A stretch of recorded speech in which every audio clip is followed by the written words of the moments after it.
Hello बच्चों, आज हम बात करने वाले हैं किरचॉफ वोल्टेज लॉ से रिलेटेड कुछ ऑब्जेक्टिव क्वेश्चंस जो कि आपकी कॉम्पिटिटिव एग्जामिनेशन और सेमेस्टर एग्जामिनेशन दोनों में हेल्पफुल होगा। तो शुरू करने से पहले अगर आपने चैनल को सब्सक्राइब नहीं किया है तो अभी कर दीजिए। पहला क्वेश्चन है, calculate the value of V1 and V2। देखिए ये वोल्टेज दिया है यहाँ पे V1, यहाँ पे वोल्टेज है V2, हमें ये कैलकुलेट करके बताना है। तो देखिए V1 कैलकुलेट करने के लिए अगर हम लोग इस वाले लूप में KVL इक्वेशन लगा दें तो हम कहेंगे कि V1 की वैल्यू आ जाएगी। अब देखिए कैसे KVL लगाया जाता है। सबसे पहले पोलरिटी बनाते हैं हम लोग हर जगह। तो यहाँ पे देखिए ये माइनस हो जाएगा, क्यों ये प्लस हो जाएगा, क्योंकि ये बैटरी का पॉजिटिव है। यहाँ पे प्लस माइनस ऑलरेडी गिवन है V1 का, और यहाँ पे देखिए 8 वोल्ट का भी प्लस माइनस गिवन है। अब बच्चों यहाँ से हमने स्टार्ट किया, मान लेते हैं ऐसे गए, ऐसे आए, ऐसे घूम के फिर यहाँ आ गए, तो हम देखेंगे कि बाद में जो साइन मिल रहा है वो सारे हम लेते चलेंगे। यहाँ का प्लस लेंगे, यहाँ का माइनस लेंगे और यहाँ का माइनस लेंगे, क्योंकि हमें घूमते समय जो बाद में साइन मिल रहा है वो लेंगे। तो कैसे करेंगे, देखिए +12 ये बैटरी का वोल्टेज, यहाँ का वोल्टेज हो जाएगा माइनस V1 और यहाँ का हो जाएगा -8 इक्वल टू 0। क्यों? क्योंकि KVL ने क्या बताया है, किरचॉफ वोल्टेज लॉ में ये बताया गया है कि किसी क्लोज लूप में अलजेब्रिक सम ऑफ वोल्टेज कितना होता है, 0। ठीक है, सिग्मा V इक्वल टू 0 पढ़ा होगा आपने। तो यहाँ से देखिए V1 की वैल्यू कितनी हो जाएगी, 12 - 8 यानी 4 वोल्ट। ठीक है, तो 4 वोल्ट मिलता ही आप कहेंगे आंसर ए हो गया। ठीक है, क्योंकि और किसी में 4 वोल्ट गिवन नहीं है। लेकिन V2 भी निकालना है तो यहाँ से निकाल सकते हैं। कैसे निकालेंगे, देखिए अब इस वाले लूप में अगर हम लोग ऐसे KVL लगाते हैं, ठीक है, इस तरीके से क्लॉकवाइज, तो यहाँ से देखिए इसका साइन क्या मिलेगा हमें, माइनस, इसका साइन माइनस, और इसका साइन इस बार क्या मिलेगा, प्लस। ठीक है, तो लिखेंगे -V2 -2 वोल्ट और +8 वोल्ट इक्व टू 0। तो बच्चों V2 इक्व टू कितना हो जाएगा, V2 को साइड लेके जाइए, ये हो जाएगा 6 वोल्ट। ठीक है, अगला क्वेश्चन है, KVL deals with the conservation of. KVL में क्या चीज कंजर्व होती है, मास, मोमेंटम, चार्ज या एनर्जी। तो बच्चों हमने पिछली वीडियो में पढ़ा था कि KCL में क्या कंजर्व होता है, किरचॉफ करंट लॉ में चार्ज कंजर्व होता है। वहीं KVL की बात कर लें तो पोटेंशियल एनर्जी जो होती है आपकी कंजर्व होगी, तो इसका आंसर हो जाएगा डी, एनर्जी। अगला क्वेश्चन है, calculate the voltage across 10 ohm resistor. देखिए 10 ओम का रजिस्टर है, एक ये बैटरी है और 3 रजिस्टर लगे हैं टोटल। इसमें बताना है कि 10 ओम में कितना वोल्टेज ड्रॉप होगा। तो बच्चों देखिए निकाल लेते हैं कैसे। टोटल पहले हम लोग यहाँ से निकाल लेते हैं कि इसमें करंट कितनी फ्लो करेगी। ठीक है, अब करंट की वैल्यू कैसे पता करेंगे, I इक्वल टू होता है total voltage upon total resistance. Voltage की बात कर लें तो 12 वोल्ट गिवन है, और रेजिस्टेंस कितना हो जाएगा, 15 + 10 + 5, और ये तीनों किस में है, सीरीज में है। सीरीज में ऐड हो जाएंगे तो ऐड कितना हो जाएगा, 5 + 10 + 15। ठीक है, तो ये कितना हो जाएगा, 12 डिवाइडेड बाई 30। हमें बताना है वोल्टेज 10 ओम में, तो वोल्टेज जो होता है बच्चों कितना होता है किसी रेजिस्टेंस में, V in any R equal to होता है current flowing through that resistance into resistance of that register. तो कितना है करंट इसमें, 12/30 करंट है, और रेजिस्टेंस कितना है इसका, 10 ओम का है, तो इससे मल्टीप्लाई कर लीजिए, ये हो जाएगा 10, ये 0 0 कट जाएगा, 3 4 12, यानी आ गया आपका 4 वोल्ट। तो इसका आंसर हो जाएगा बी। ठीक है, अगला क्वेश्चन है, find the value of the current I1 and I2। देखिए यहाँ पे हम लोग फिर से अब वही KVL इक्वेशन लगाएंगे, इस वाले लूप में लगाएंगे तो क्या लिखेंगे, देखिए ऐसे, तो कहेंगे 10 माइनस 100, ये 100, I1 नीचे आ रही है, I1, और बच्चों देखिए I2 इसमें जब ऐसे घूमेगी, ठीक है, तो इसमें नेट करंट की बात कर लें इस 100 ओम में, तो I1 नीचे की तरफ आ रही है, I2 ऊपर जा रही है, तो हम लोग लिखेंगे I1 minus I2 equal to 0। यहाँ से सॉल्व कर लीजिए, 10 minus 100 I1 plus 100 I2 equal to 0। ठीक है, ये पहला क्वेश्चन हो गया।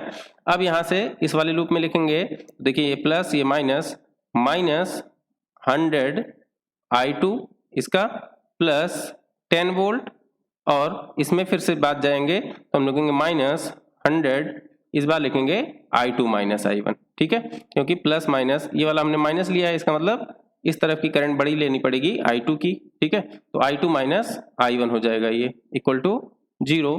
यहाँ से सॉल्व करेंगे, minus 100 I2 plus 10 minus 100 I2 plus 100 I1 equal to 0। यहाँ से देखिए -200 I2 plus 10 plus 100I1 equal to 0, ठीक है। तो ये हो गया इक्वेशन 2। यहाँ से इक्वेशन 1 को यहाँ पे ला के लिख सकते हैं हम लोग। तो देखिए I2 कितना था, 100I2 minus 100I1 plus 10 equal to 0 था। ये इक्वेशन 1 था। दोनों इक्वेशन को हम लोग ऐड कर दें बच्चों, तो देखिए ये कैंसिल हो जाएगा। ये हो जाएगा आपका प्लस 20 और ये हो जाएगा माइनस 100I2। तो यहाँ से I2 की वैल्यू कितनी हो जाएगी, I2 हो जाएगा 20 डिवाइडेड बाई 100, इसकी वैल्यू आ गई 0.2, ठीक है। तो I2 की वैल्यू कितनी आ गई, 0.2। तो इसको मिलते ही आप आंसर लगा देंगे D, क्योंकि देखिए और किसी में 0.2 गिवन नहीं है, ठीक है बच्चों। और अगर ऐसा नहीं करना चाहते हैं, मान लेते हैं कहीं और 0.2 दिया है, तो हम क्या करेंगे, इस I2 इक्वल्स टू 0.2 की वैल्यू किसी भी इक्वेशन में, चाहे इसमें रख दीजिए, चाहे यहाँ रख दीजिए, चाहे यहाँ रख दीजिए, कहीं पे भी रख देंगे तो इसका आंसर आ जाएगा कि I1 की वैल्यू कितनी आएगी, I1 की वैल्यू आ जाएगी 0.2, ठीक है। तो ये भी कर सकते हैं आप कि उसकी वैल्यू को वहां से रख दीजिए, ठीक है। अगला क्वेश्चन है the sum of the voltages over any closed loop is equal to, ठीक है। बहुत ही आसान है, कह रहा है कि sum of voltage over any close loop. तो बच्चों केवीएल इक्वेशन हमने बताया कि केवीएल का लॉ क्या है कि ये वोल्टेज का सम कितना होता है, 0 वोल्ट, ठीक है। किसी क्लोज लूप में भी वोल्टेज का जब सम करेंगे तो कितना हो जाएगा, 0 वोल्ट। अगला क्वेश्चन है what is the basic law that has to be followed in order to analyse the circuit. Circuit को एनालाइज करते समय पूछ रहा है कि कौन सा बेसिक लॉ फॉलो होना चाहिए, Newton's law, Faraday's law, Ampere's law या किरचॉफ्स लॉ। तो बच्चों किरचॉफ्स लॉ है जो बेसिक लॉ एक है ना, कि सर्किट एनालिसिस में हमें जरूर फॉलो करना चाहिए केवीएल और केसीएल। अगला क्वेश्चन है every dash is a dash but every dash is not a dash. तो बच्चों इसका आंसर हो जाएगा आपका every mesh is a loop but every loop is not a mesh. तो इसका आंसर होने वाला है ए। अब मेश और लूप में क्या डिफरेंस होता है बच्चों, देखिए मान लेते हैं कि आपके पास एक ऐसी कोई सर्किट थी, तो ये एक मेश है, ये भी एक मेश है ना, और इसको हम लूप भी कह सकते हैं कि मीन्स ये मेश है और ये लूप भी है, ठीक है। ब्लैक वाला आपका मेश है, ठीक है, ये मेश 1 हो गया, ये मेश 2 हो गया, और इसको आप कह सकते हैं रेड वाले को ये लूप 1 हो गया, ये लूप 2 हो गया। अब देखिए एक लूप और बनेगा, वो कैसे, यहां से ऐसे गए और ऐसे आए और ऐसे चले गए, ये हो गया आपका L3। तो देखिए यहाँ पे जो L3 है बच्चों वो सिर्फ लूप है, वो मेश नहीं हो सकता, ठीक है। तो जो मेश होता है वो हमेशा लूप होता है, means every mesh is a loop but every loop is not a mesh. अब यहाँ पे जो लूप 3 था वो मेश नहीं हो सकता, तो ऐसे भी कह सकते हैं कि जो सबसे छोटा लूप होता है उसी को हम लोग मेश कहते हैं, ठीक है।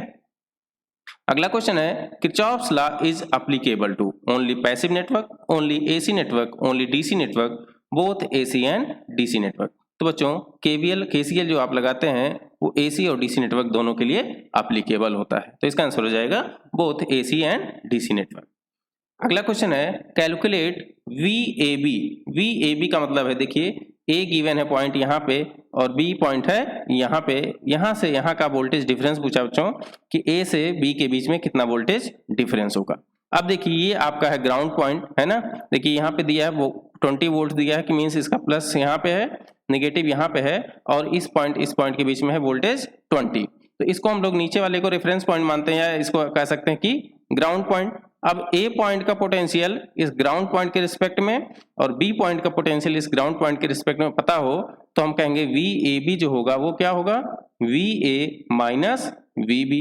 अब VA क्या होगा बच्चों, VA का मतलब हो गया कि यहाँ से यहाँ का वोल्टेज, और VB क्या हो जाएगा, यहाँ से यहाँ का वोल्टेज, यानी 10 ओम में जो वोल्टेज होगा VB और 15 ओम में जो वोल्टेज होगा वो VA। तो VA की वैल्यू कितनी हो जाएगी, VA इक्वल टू हो जाएगा, देखिए वोल्टेज डिवीजन रूल लगा दीजिए, 15 डिवाइडेड बाई जिसमें वोल्टेज पता करना है उस रेजिस्टेंस को ऊपर, और डिवाइडेड बाई टोटल रेजिस्टेंस यानी 15 प्लस 25 इनटू टोटल वोल्टेज यानी 20 वोल्ट। तो ये कितना हो जाएगा बच्चों, 15 डिवाइडेड बाई 40 इंटू 20, तो ये हो जाएगा आपका 7.5 वोल्ट। तो VA आ गया आपका 7.5 वोल्ट। ऐसे VB कैलकुलेट कर लेंगे, VB में देखिए 10 ओम के अक्रॉस जो है जो वोल्टेज है वो VB है, तो 10 divided by 10 plus 40 into total voltage is 20, तो इसकी वैल्यू कितनी हो जाएगी, 10 डिवाइडेड बाई 50 इंटू 20, ये 0 0 काट दीजिए। यहाँ से क्या हो जाएगा आपके पास 20 डिवाइड बाई 5 यानी 4 वोल्ट। ठीक है, तो VB की वैल्यू आ गई 4 वोल्ट, तो हमें चाहिए VA माइनस VB यानी 7.5 माइनस 4, तो बच्चों इसका आंसर आ गया 3.5 वोल्ट, तो इसका आंसर हो जाएगा A। ठीक है, अगला क्वेश्चन है KVL is applied in dash mesh analysis, nodal analysis, both mesh and nodal, neither mesh nor nodal. तो बच्चों KVL की बात किया है यानी वोल्टेज लॉ की बात किया है, तो हम लोग वोल्टेज किस में लिखते हैं, किसी मेश में लिखेंगे या लूप में लिखेंगे। और जब नोड की बात आती है, किसी पर्टिकुलर नोड की बात करेंगे, तो यहाँ पे हम लोग क्या लगाएंगे, KCL लगाएंगे। ठीक है, क्योंकि यहाँ पे हमें करंट पता करना होगा, तो मेश में हम लोग हमेशा क्या लगाएंगे, KVL लगाएंगे। ठीक है, तो बच्चों ये वीडियो आपको कैसी लगी कमेंट सेक्शन में जरूर बताएं। चैनल को लाइक और सब्सक्राइब नहीं किया है तो अभी कर दें। मिलते हैं अगली वीडियो में कुछ और क्वेश्चन के साथ। Thank you so much.